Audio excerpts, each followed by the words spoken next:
Sean "Diddy" Combs is facing what could be the most pivotal, career-ending, and life-defining moment of his existence as he prepares to enter a federal courtroom to stand trial on a cascade of deeply serious allegations that reach far beyond mere celebrity scandal and into the territory of organized criminal conduct. The trial, slated to begin on May 5th, has already shaken the foundations of the entertainment industry, prompting a national conversation about fame, power, accountability, and the hidden undercurrents that can exist behind a carefully curated public image.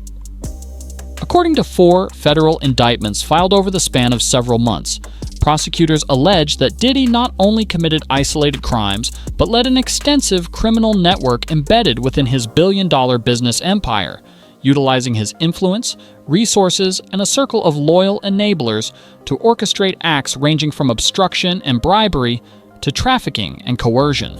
Central to the case are claims that Diddy held private, invite-only events known internally as freakoffs, where adult participants, both male and female, were reportedly flown in, provided with substances, and subjected to conditions where consent became ambiguous, fragile, or completely undermined.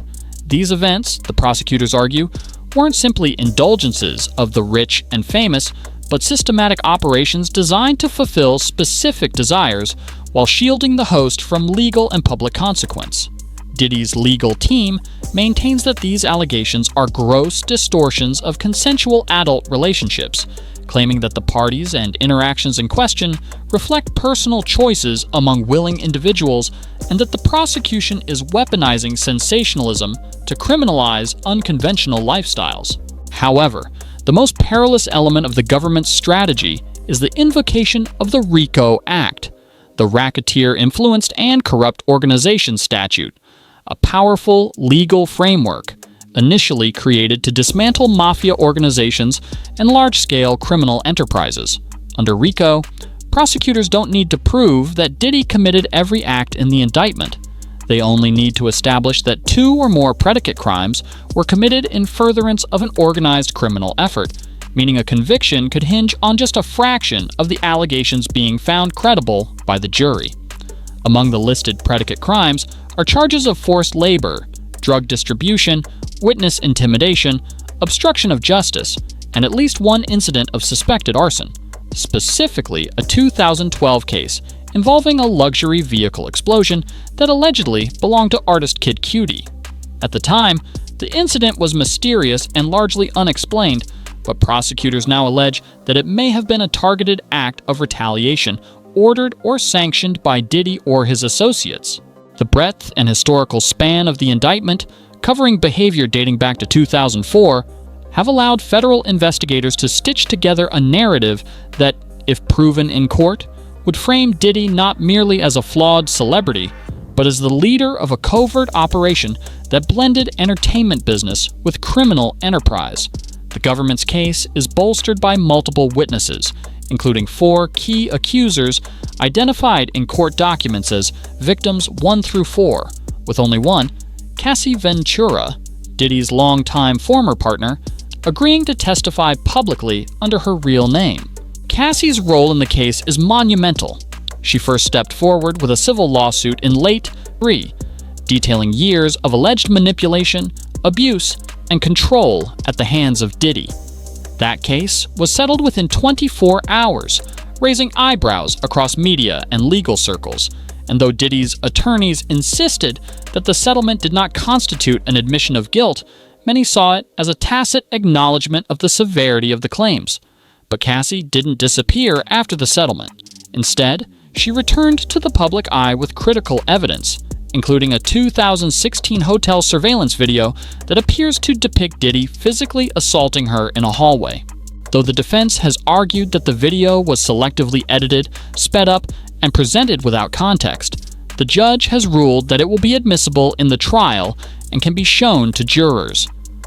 Adding even more weight to the prosecution's case, Cassie reportedly handed over 9 separate recordings of alleged freak-off events, which prosecutors believe capture clear violations of consent, autonomy, and legal conduct. while Diddy's attorneys argue that these tapes show nothing more than consenting adults in private settings. The interpretation of these videos will rest solely with the jury, who will be tasked with discerning the line between deviant but legal behavior and outright criminal activity.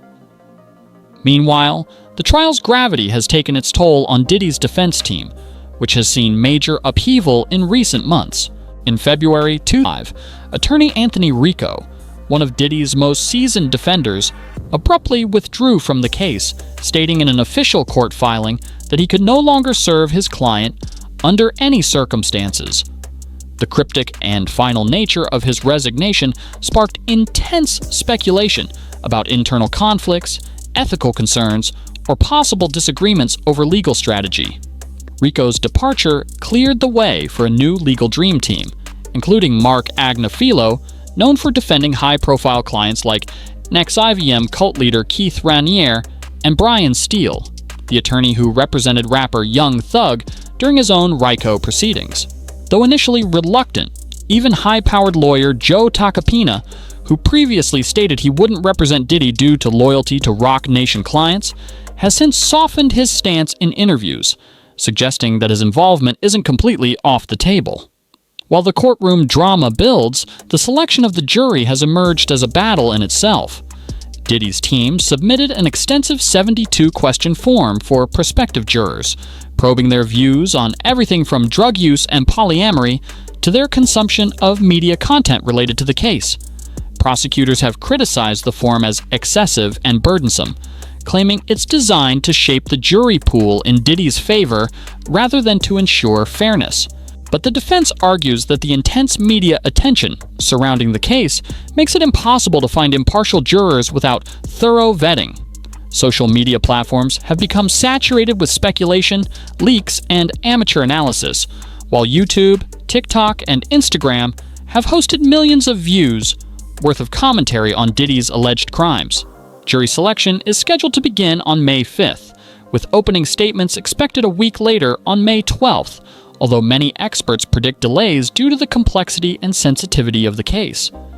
Historical parallels are already being drawn to the O.J. Simpson trial, whose jury selection process alone lasted 11 weeks, and given the notoriety of the defendant, the range of charges, the volume of evidence, including video footage, witness testimony, financial records, and internal communications, the Diddy trial could easily stretch into late summer or even fall.